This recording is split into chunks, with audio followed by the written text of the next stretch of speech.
اول تو اہل حدیث کے پیچھے نماز ہی جائز نہیں جو لوٹانے کی نوبت آئے. اس کی وجہ کیا ہے کہ ہمارے یہاں اہل حدیث کوئی پانچواں مذہب شمار نہیں کیا جاتا, سمجھے؟ ہرچند کہ وہ امام شافعی کی طرح نماز پڑھتے ہیں مگر کسی کی تقلید نہیں کرتے, اور جب کسی کی تقلید نہ کی جائے تو غیر مقلد ہوگا. میں تاریخ سے ثابت کر سکتا ہوں کہ جب ہندوستان میں یہ فرقہ جب پنپا, اس کے پنپنے کے بعد سب ان کو غیر مقلد کہتے تھے. انہوں نے تو برطانوی گورنمنٹ کو درخواست دے کر اپنے آپ کو اہل حدیث نام لکھوایا. بہت بڑے فاضل تھے پاکستان کے علامہ عبدالحکیم شرف قادری صاحب, ان کی کتاب ہے شیشے کا گھر, اس میں انہوں نے سارے ریفرنس دیے ہیں کہ حضرت انگریز کو درخواست دے کر انہوں نے اپنا نام اہل حدیث کروایا, اور کسی امام کی تقلید کے وہ قائل نہیں. اور امام اعظم ابو حنیفہ کے اتنے دشمن ہیں کہ لفظ سگ سے, کتے کو کہتے ہیں, اس سے امام اعظم حنیفہ کا تاریخ ولادت انہوں نے نکالا. اور امام اعظم کو کہتے ہیں یہ تو خالی 17 حدیثیں جانتے, ان کی تو کتاب ہی نہیں جو لوگ ان کو امام اعظم کہتے. امام اعظم ابو حنیفہ رضی اللہ عنہ سے خاص ان کو دشمنی, اور امام اعظم نے جو کام کیا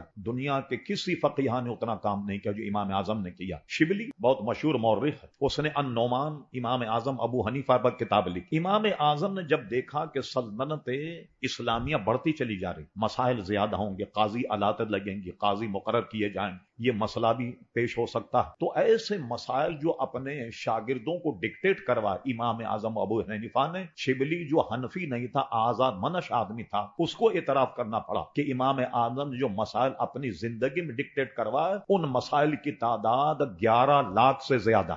ظاہر و روایا یہ پوری کتاب ہے جس میں امام اعظم ابو حنیفہ کے مسائل اور سارے فقہ حنفی کی. پھر اس کے بعد 11ویں صدی میں اورنگزیب عالمگیر نے تو پورا تعزیرات ہند بنایا, پوری جناب فتاوی ہند دیا, فتاوی عالمگیری پوری کتاب, ایک اسلامی آئین کی وہ پوری کتاب. اور ایک بات اور ملاحظہ فرمائیے آپ, پوری دنیا میں ایز اے پبلک لا سوائے حنفی مذہب کے کوئی مذہب نہیں رہا جو پبلک لا کے طور پر استعمال ہوتا تھا. اور یہ کہاں تھا؟ ہارون رشید کے دور میں. پورا بغداد, یہ پورا فارس, ایران, افغانستان, پورا ہندوستان, بنگلہ دیش, یہ سارے ممالک وہ تھے بشمول حیدرآباد, دکن, کہ جہاں تمام عدالتیں فقہ حنفیہ کی پابند تھیں. اور ایز اے پرسنل لا تو شاید ہوگا کہیں, پبلک لا کے طور پہ امام اعظم ابو حنیفہ کے کوئی مذہب نہیں رہا. اس لیے اہل حدیث حضرات جو ہیں وہ انکار کرتے ہیں, امام ابو حنیفہ پر تبرہ کرتے ہیں. بلکہ میں نے کتاب لکھی ہے, اس کتاب کا نام امام اعظم ابو حنیفہ رضی اللہ عنہ, پورے دلائل کے ساتھ. آخری میں نے یہ واقعہ لکھا,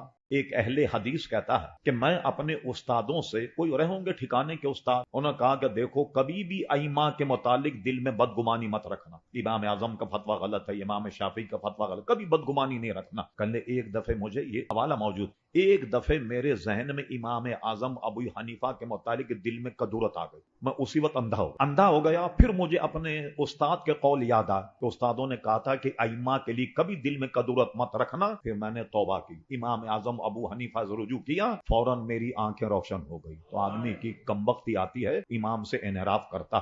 دنیا پاگل نہیں, اگر دنیا 1.5 ارب ہے تو 1.25 ارب مسلمان امام اعظم ابو حنیفہ کے مقلد. اور حضور حدیث شریف سے ستام, میری امت کبھی بھی گمراہی پر مجتمع نہیں ہوگی, کبھی ایسا نہیں ہو کسی گمراہی پر میری امت کا اجماع.